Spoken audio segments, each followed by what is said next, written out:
بسم اللہ الرحمن الرحیم۔ آپ دیکھ رہے ہیں دعا اور حکمت چینل۔ عبقری رسالہ صفحہ با صفحہ۔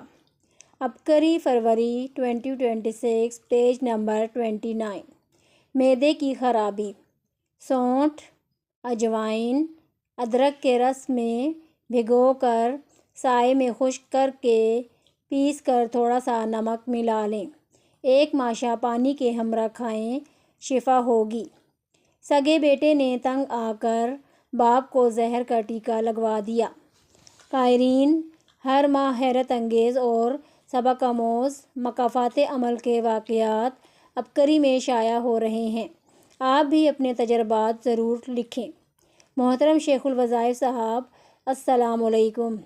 آپ اکثر درس میں فرماتے ہیں کہ نسلیں مکافات بھگتتی ہیں۔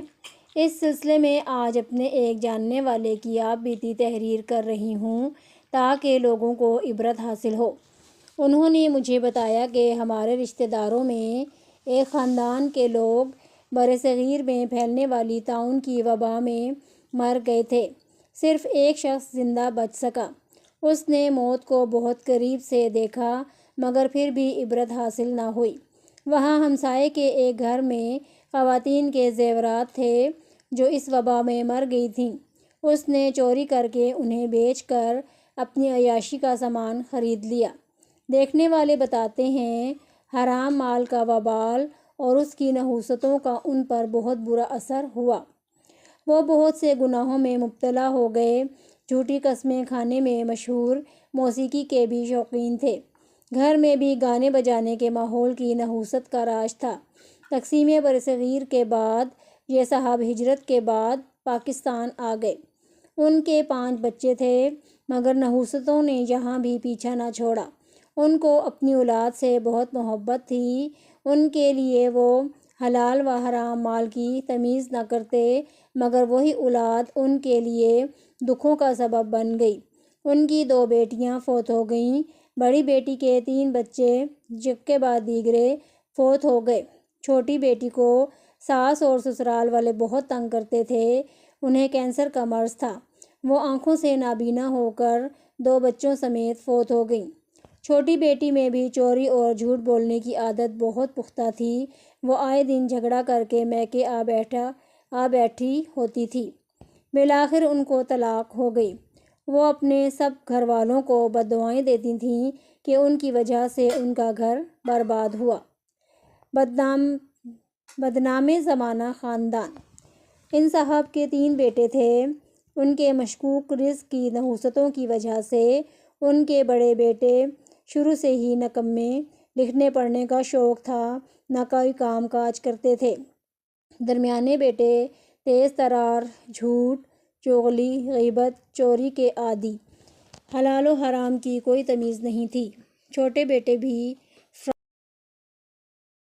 فرانسیے کے نام سے مشہور تھے۔ تینوں بھائیوں کے رشتے کسی صورت نہیں ہوتے تھے۔ رشتہ داروں اور علاقے بھر میں بدنام تھے۔ لوگ کہتے تھے کہ اپنی بیٹیوں کو کنویں میں دھکا دے دیں گے لیکن ان سے اپنی بیٹیوں کی شادی نہیں کریں گے۔ درمیانے بیٹے نے ایک شادی شدہ عورت کی اس کے شوہر سے طلاق دلوائی مگر عین وقت خود شادی کرنے کی بجائے دھوکے سے اپنے بڑے بھائی سے کروا دی۔ وہ خاتون مرتے دم تک بددعائیں دیتی رہی۔ بھیانک انجام۔ بعد میں درمیانے بیٹے نے اپنی شادی بھی دھوکے، غلط بیانی سے کی۔ بیوی کے ساتھ ان کا سلوک انتہائی بدتر رہا۔ ہر وقت گالیاں دیتے رہتے تھے۔ سسرال والوں کو بھی برا بھلا کہنا ان کا معمول تھا۔ ساس تک کو بھی نہیں بخشتے تھے۔ اس بیچاری کا دل بھی اس نے بہت دکھایا کہ سوچ کر روح کانپ جاتی ہے۔ وہ اپنے بیٹوں کو اپنی ماں اور بہنوں کے خلاف بھڑکاتا رہتا۔ گھر کے علاوہ باہر کے لوگ بھی اس سے تنگ تھے کیونکہ قرض لے کر واپس نہیں کرتا تھا۔ اس کی ساس پر جادو جنات کا اثر تھا۔ دسمبر کی ایک رات اچانک آگ لگنے سے وہ جھلس کر فوت ہو گئیں۔ خاندان بھر کا رو رو کر برا حال تھا لیکن ساس کی وفات پر یہ صاحب مذاق اڑاتے رہے۔ عرصے دراز تک یہ صاحب اپنی ساس کی وفات کا قصہ مزے لے لے کر بیان کرتے رہے۔ اللہ کی لاٹھی بے آواز ہے۔ جب پکڑ آتی ہے تو بچ نکلنا مشکل ہوتا ہے۔ اس صاحب نے ملی بھگت کر کے اپنی بہن کے ساتھ مل کر اس کے سابقہ شوہر اور سوتیلے یتیم بچوں کی زمین ہڑپ کی تھی۔ ان یتیموں کی آہیں بھی ہمارا پیچھا کر رہی ہیں۔ کچھ عرصے بعد اس صاحب نے بھی پاگلوں جیسی حرکتیں کرنا شروع کر دیں۔ وہ اپنے کپڑے اتار دیتا تھا۔ پیشاب کرنے کے بعد انہیں کچھ ہوش نہ رہتی، گندگی میں پڑا رہتا۔ اس کے گھر والے بڑی مشکل سے اسے سنبھالتے۔ سارا دن ایسے چیختا رہتا جیسے اسے کوئی جلا رہا ہو۔ روٹی مانگتا لیکن کھا نہیں پاتا، تڑپتا رہتا۔ ایک دن اس کے بیٹے نے اس کو نیند کی گولی دے کر سلا دیا اور گھر والوں کی نظروں سے بچ کر جیب سے پیسے نکال لیے۔ جب اسے ہوش آتا چیختا چلاتا۔ بالآخر تنگ آ کر ایک دن سگے بیٹے نے چچا کے ساتھ مل کر نجی ہسپتال جا کر اپنے باپ کو ٹیکہ لگوا دیا۔ وہ وہیں مر گیا۔ اس شخص کی تدفین کے وقت جنازے پر کوؤں کا ایک طوفان امڈ آیا۔ وہ بہت زیادہ چیخ رہے تھے۔ جنازے میں شریک تمام افراد خوفزدہ ہو گئے اور توبہ استغفار کرنے لگے۔ اس عزیز کے گناہوں کی داستان بہت طویل ہے۔ مکافات کا یہ سلسلہ جو ان کے والد سے چلا، والد سے بیٹے اور پھر اب اس کے بیٹے تک منتقل ہوا اور وہ آج بھی جاری ہے۔ چونکہ یہ قریبی عزیز ہیں، جب بھی ان کے حالات سنتے اور دیکھتے ہیں، ہم اللہ کے حضور دن رات بس یہی دعا کرتے ہیں کہ یا اللہ ہمیں اور ان کی آنے والی نسلوں کو مظلوموں کی بددعاؤں سے بچا لے، آمین۔ علت، ذلت، قلت سے چھٹکارا پائیں۔ قائرین، ایک نہایت ہی آزمودہ عمل آپ کی خدمت میں پیش کر رہا ہوں۔ تنہائی، گناہوں، بری عادتوں، بد نظری اور ہر وقت موبائل کے استعمال سے نجات چاہتے ہوں تو سورہ تکاثر پارہ 30 کی تلاوت ہر نماز کے بعد آنکھوں پر ہاتھ رکھ کر ایک مرتبہ پڑھیں تو اللہ کے فضل و کرم سے ہر طرح کی علت، ذلت، قلت سے نجات مل جائے گی انشاءاللہ۔ کرائے کے مکان سے نجات۔ کرائے کے مکان میں رہتے تھے۔ وضو کی دعا مسلسل پڑھنے سے الحمدللہ اسی محلے میں 2 سال میں اپنا گھر خرید لیا۔ اللہم اغفر لی ذنبی ووسع لی فی داری وبارک لی فی رزقی۔ تھکاوٹ دور، طبیعت حشاش بشاش۔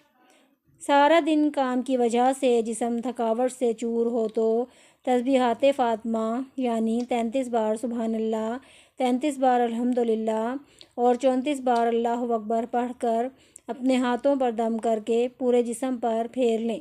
انشاءاللہ ساری تھکاوٹ ختم ہو جاتی ہے اور طبیعت حشاش بشاش ہو جائے گی۔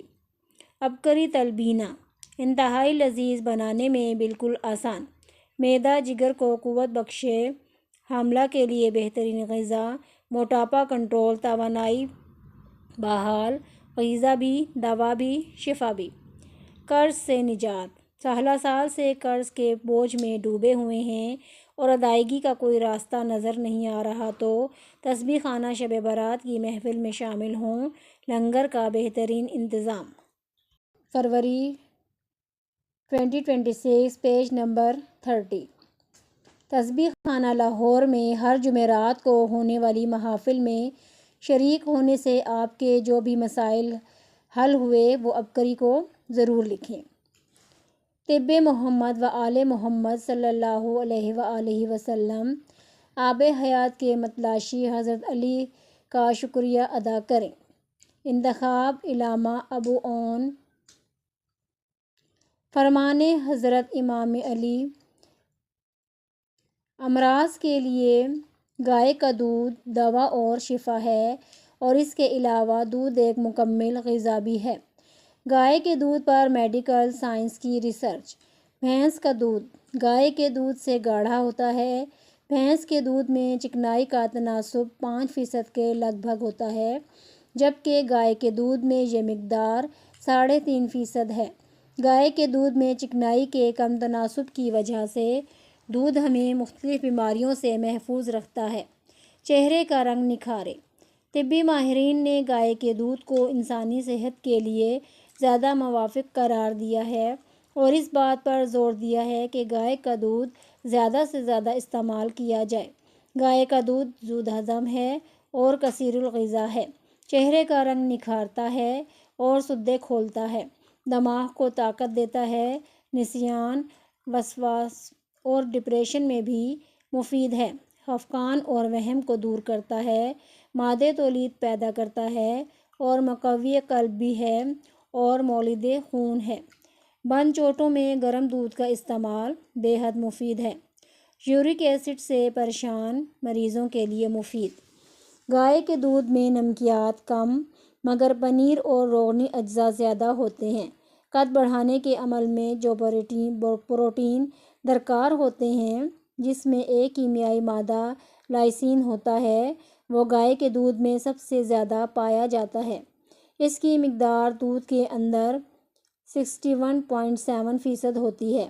جن لوگوں کے پیشاب میں تیز بدبو ہوتی ہے، دراصل ان کے جسم میں یورک ایسڈ کی مقدار بڑی ہوتی ہے۔ گائے کا دودھ خاص طور پر اور باقی دودھ عام طور پر یورک ایسڈ جسم میں نہیں بننے دیتے۔ ایک گلاس دودھ کے بے شمار فوائد۔ دماغی کام کرنے والوں کے لیے گائے کا دودھ ½ کلو روزانہ استعمال کرنا بے حد مفید ہے۔ آنکھوں کی بینائی کو تیز کرتا ہے کیونکہ اس میں وٹامن اے اور ڈی زیادہ ہوتے ہیں۔ بادی صفرا اور خون کے فساد کو دور کرتا ہے۔ گرتے بالوں کو روکنے کے لیے گائے کا دودھ جوش دے کر ٹھنڈا کر کے 5 منٹ تک سر پر مالش کرنے سے فائدہ ہوتا ہے۔ آدھ گھنٹے کے بعد سر کو صابن سے دھونا چاہیے۔ انسانی بال، ناخن، دانت اور آنکھوں کو بہتر حالت میں رکھنے کے لیے ضروری ہے کہ 1 گلاس روزانہ گائے کا دودھ استعمال کیا جائے۔ بچوں اور بڑوں کے لیے لاجواب۔ گائے کا دودھ protein, calcium, vitamin D, B12، phosphorus اور پوٹاشیم جیسے غذائی اجزاء سے بھرپور ہوتا ہے، جو ہڈیوں اور دانتوں کو مضبوط کرتا ہے، پٹھوں کی نشوونما میں مدد دیتا ہے، قوت مدافعت بڑھاتا ہے، دل کی صحت بہتر بناتا ہے اور نظام میں بہتری لاتا ہے۔ اسی لیے یہ بچوں اور بڑوں سب کے لیے ایک بہترین غذا ہے۔ پٹھوں کی نشوونما۔ گائے کا دودھ پروٹین اور امینو ایسڈز پٹھوں کی نشوونما میں معاون ہیں۔ قوت مدافعت۔ اس میں موجود وٹامن ای، زنک اور اینٹی آکسیڈنٹ جسم کو بیماریوں سے بچاتے ہیں۔ دل کی صحت۔ اومیگا 3 خاص طور پر سبز چارہ کھانے والی گائے کے دودھ میں ہوتا ہے اور دل کو مضبوط بناتا ہے۔ عبقری طب نبوی حسن و جمال کریم۔ چہرے پر داغ دھبے، جھریاں، پیپ نما دانے، خشک جلد کا پھٹنا، چہرے پر فالتو بالوں کے لیے طب نبوی حسن و جمال کریم بہترین نسخہ ہے۔ ظالم شوہر نے گھٹنے ٹیک دیے، ہر بات ماننے پر مجبور۔ محترم شیخ الوظائف صاحب، السلام علیکم۔ اللہ کے فضل اور آپ کے بتائے وظائف و اعمال سے اتنی نوازشیں ہوئیں کہ لفظوں میں بیان کرنا آسان نہیں۔ چند آزمودہ وظائف تحریر کر رہی ہوں۔ اللہ کی کرم نوازی۔ تسبیح خانے سے نسبت کے بعد ہم دین سے جڑ گئے اور اللہ نے بہت کرم والا معاملہ فرمایا۔ اس سے پہلے سسرال میں مسلسل 12 سال بہت اذیت میں گزارے۔ وہاں کا ماحول بہت ناموافق تھا، نماز قرآن تک پڑھنے کی اجازت نہیں تھی، شوہر اپنی نوکری میں مصروف ہوتے، گھر میں ساس کا راج ہوتا۔ سسرال والے بے نمازی ہیں، پہلے ان کی صحبت میں رہ کر غافل ہو کر نماز قرآن سے دور ہونے لگ گئی تھی، کیونکہ اس گھرانے میں دین نام کی چیز نہ تھی۔ عبقری سے تعارف کے بعد وظائف پڑھنا شروع کیے، تب جا کر یہاں چین سے روٹی کھانا نصیب ہوا، کیونکہ اس کے لیے بہت خوار ہونا پڑتا تھا۔ آپ کے دیے ہوئے اعمال کی برکات سے ہر کسی کے شر سے محفوظ رہتی ہوں۔ اب نماز باقاعدگی سے پڑھتی ہوں اور پرسکون رہ رہی ہوں، ورنہ مجھ پر جو ظلم و ستم کیے گئے شاید آج زندہ نہ رہتی۔ اعمال کی برکات سے میں اللہ سے ہر وقت رابطے میں ہوں۔ ان کی صحبت سے خود کو بچا کر رکھنے کے لیے ناف میں شہادت کی انگلی رکھ کر 66 بار اعوذ باللہ من الشیطان الرجیم والا عمل کرتی ہوں۔ اللہ کا لاکھ لاکھ شکر ہے، برے کاموں وسواس سے حفاظت نماز اور قرآن کی پابندی رہتی ہے۔ میں نماز میں استقامت کے لیے نماز فجر اور عصر کے وقت سانس روک کر 11 بار لا یجلیہا لیوقتہا الا ہو پڑھتی ہوں۔ اللہ پاک آسانی فرما دیتے ہیں۔ دشمنوں سے حفاظت کا عمل۔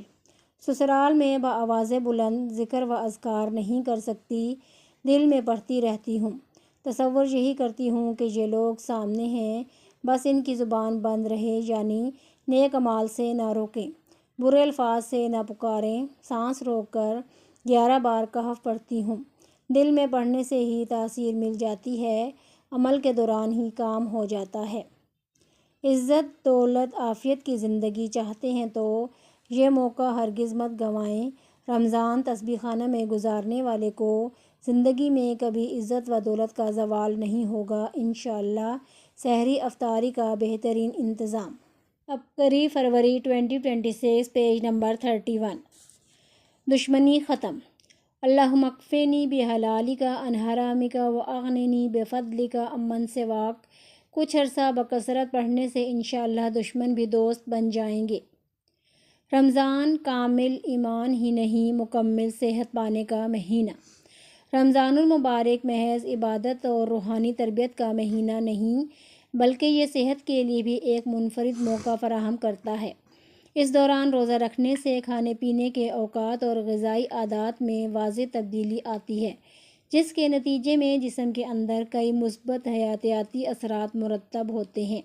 یہ تبدیلیاں دل اور شریانوں کی صحت سے براہ راست تعلق رکھتی ہیں۔ دل اور شریانوں کے لیے تحفظ کی دیوار۔ روزوں کے دوران HDL کی سطح بڑھ جاتی ہے، جسے دل کے لیے مفید خیال کیا جاتا ہے۔ رمضان المبارک کے دوران غذائی عادات بدل جاتی ہیں۔ روزوں کے جسم پر جو مثبت اثرات مرتب ہوتے ہیں، ان میں خون کے روغنی مادوں میں ہونے والی تبدیلیاں قابل ذکر ہیں۔ خاص طور پر دل کے لیے مفید چکنائی HDL کی سطح میں تبدیلی بڑی اہم ہوتی ہے، کیونکہ اس سے دل اور شریانوں کو تحفظ حاصل ہوتا ہے۔ بڑھے ہوئے کولیسٹرول کے مریض عام طور پر نباتاتی تیل استعمال کرتے ہیں، اور رمضان المبارک کے دوران نباتاتی تیل کے استعمال کے فوائد و اثرات بھی ثابت ہو چکے ہیں۔ خاص طور پر سورج مکھی کے تیل کے استعمال سے خون میں HDL کی سطح میں مفید اضافہ ریکارڈ ہو چکا ہے۔ بیماریوں میں کمی۔ اسی طرح زیتون کے تیل کے استعمال سے خون میں کولیسٹرول میں کمی بھی ثابت ہو چکی ہے۔ روزوں کے دوران HDL کی سطح بڑھ جاتی ہے۔ LDL دل کے لیے مضر اور HDL دل کے لیے مفید چکنائی ہوتی ہے۔ اس بات کی مزید توثیق کے لیے معروف یونیورسٹی کے شعبہ حیاتیاتی کیمیا بائیو کیمسٹری میں 10 مردوں اور 10 خواتین کے خون کے نمونوں کا رمضان المبارک کی ابتدا، درمیان اور آخر میں مطالعہ کیا گیا۔ ان افراد کے خون میں رمضان المبارک کے وسط میں HDL کولیسٹرول اور LDL کولیسٹرول کی سطح میں معمولی اضافہ ریکارڈ کیا گیا۔ ان نمونوں کا مطالعہ بڑا دلچسپ رہا۔ رمضان کے آغاز اور اختتام پر تمام افراد میں سے 65 سے 90% کے خون میں کولیسٹرول، ٹرائیگلیسرائڈ، HDL اور LDL کولیسٹرول کی سطح معمول کے مطابق پائی گئیں، جبکہ ان میں سے 5 سے 20% میں یہ روغنی مادے خطرے کی سطح کے قریب پائے گئے۔ تاہم رمضان کے وسط میں ان مادوں کی سطح میں کمی بیشی دیکھی گئی۔ کولیسٹرول اور ٹرائیگلیسرائڈ کی نارمل سطح والوں میں HDL اور LDL میں 10 سے 35% اضافہ پایا گیا۔ بے احتیاطیوں پر قابو پانے کا بہترین موقع۔ رمضان کی ابتدا اور اختتام پر 25 سے 70% میں کولیسٹرول ایک ہی سطح پر برقرار رہی، لیکن خطرے کی سطح سے قریب لوگوں کے خون میں کولیسٹرول کی سطح رمضان کے اختتام کے وقت کم ہو گئی، اور ان میں مردوں کے مقابلے میں خواتین کا تناسب زیادہ رہا۔ پورے روزوں میں ٹرائیگلیسرائڈ کی سطح بھی کولیسٹرول کی طرح معمول کی سطح پر رہی، لیکن خواتین کا تناسب اس سلسلے میں بھی مردوں سے زیادہ رہا۔ اسی طرح HDL کے معاملے میں بھی خواتین کے خون میں اس کی نارمل سطح کا تناسب مردوں سے زیادہ تھا۔ ان تینوں چکنائیوں کی سطح میں کمی سے یہی ثابت ہوتا ہے کہ رمضان المبارک ہمیں غذائی بے احتیاطیوں پر قابو پانے کا بہترین موقع فراہم کرتا ہے، اور اس میں روزوں کی وجہ سے چکنائیوں کے استحالے میٹابولزم کی شرح بھی بہت بہتر ہو جاتی ہے۔ فرشتوں اور نیک جنات کی دعائیں، آنکھوں دیکھا منظر۔ محترم شیخ الوظائف صاحب، السلام علیکم۔ اللہ پاک آپ کو اپنی عنایات میں سے مزید بے بہا عنایات عطا فرمائے، آمین۔ آپ کی وجہ سے زندگی میں بہت آسانیاں میسر ہوئی ہیں۔ پہلے گھر میں ہر وقت خوف کا شکار رہتی، اکیلے چھت پر یا بیت الخلاء اور دوسرے کمرے میں بھی نہیں جا پاتی تھی۔ عجیب وحشت ناک آوازیں میرا نام لے کر تعقب کرتی تھیں۔ جب یہ آوازیں آتیں تو دل پر دباؤ محسوس ہوتا، جس سے میرے خوف اور دہشت میں اضافہ ہو جاتا۔ نیند کی حالت میں بھی یہی گمان رہتا کہ کوئی میرے آس پاس ہے۔ نیند ٹوٹ جاتی۔ ایک مہربان کی وساطت سے عبقری سے تعارف ہوا۔ یہاں آ کر آپ کی روحانی محفل میں اعمال اور وظائف سے ذہنی اور دلی سکون محسوس ہوا۔ غیبی مخلوق دعا میں شامل۔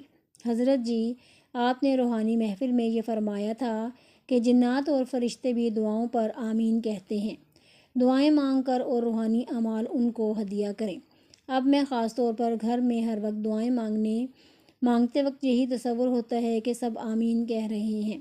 پھر کچھ عرصہ اس عمل کو کرنے کے بعد نتیجہ دیکھا، جاگتی آنکھوں سے ان کی آمین آمین کی آواز سنی۔ کیونکہ ہلکی سی نیند کی کیفیت تھی، دماغ مکمل جاگ رہا تھا، میں پورے ہوش میں تھی۔ تسبیح خانے میں فرشتوں اور نیک جنات کی دعائیں۔ عبقری سے جڑے 5واں سال ہے۔ الحمدللہ اب یہ حال ہے کہ گھر میں نیک مخلوق اور فرشتوں کی نیک اعمال پڑھنے کی آوازیں آتی ہیں۔ اکثر محسوس ہوتا ہے جیسے میرا نام لے رہے ہوں۔ نیند کی حالت میں بھی اس آواز کو سن کر خوشی ہوتی ہے، سکون ملتا ہے کہ ایک غیبی اور نیک مخلوق آس پاس ہے۔ ان کی آواز سنتے ہی میں ان کو سلام کرتی ہوں اور ہدیہ بھی پیش کرتی ہوں۔ جب شب برات پر تسبیح خانہ آئی تو روحانی محفل کے بعد سوتے وقت ایسا محسوس ہوا کہ نیند کی حالت میں غیبی مخلوق فرشتوں اور نیک جنات سے دعائیں کروا رہی ہوں۔ ان کی آمین آمین کی آوازیں میرے کانوں میں صاف سنائی دے رہی تھیں۔ اس کے علاوہ اپنی ہر مشکل اور حاجت کا کوئی بھی کام شروع کرنے سے پہلے 11 بار یا حفیظو یا سلامو پڑھتی ہوں۔ اللہ پاک ہر کام میں میری مدد اور حفاظت فرماتے ہیں۔ بجلی گیس کا مسئلہ ہو یا دوائی کھانی ہو، میں یہی وظیفہ پڑھ کر دم کرتی ہوں، اللہ پاک آسانی فرما دیتے ہیں۔ عبقری تریاق۔ پیٹ کے کیڑوں کا یقینی خاتمہ، موٹاپے کا خاتمہ، قبض کا آخری علاج، بڑھا ہوا پیٹ ختم، چربی اور کیلسٹرول میں مفید، جسم سے زہریلے مواد کو خارج کرے، غذا جزو بدن بنائے۔ سالوں سے قرض کے بوجھ میں ڈوبے ہوئے ہیں اور ادائیگی کا کوئی راستہ نظر نہیں آ رہا، تو رمضان تسبیح خانے میں گزاریں، جس کے بعد آپ کبھی مقروض نہ ہوں گے۔ سحری افطاری کا بہترین انتظام۔ عبقری رسالے کے اس حصے کو سننے کا شکریہ۔ مزید روحانی رہنمائی اور آزمودہ وظائف کے لیے ہمارے ساتھ جڑے رہیں۔ اللہ آپ کا حامی و ناصر ہو، آمین۔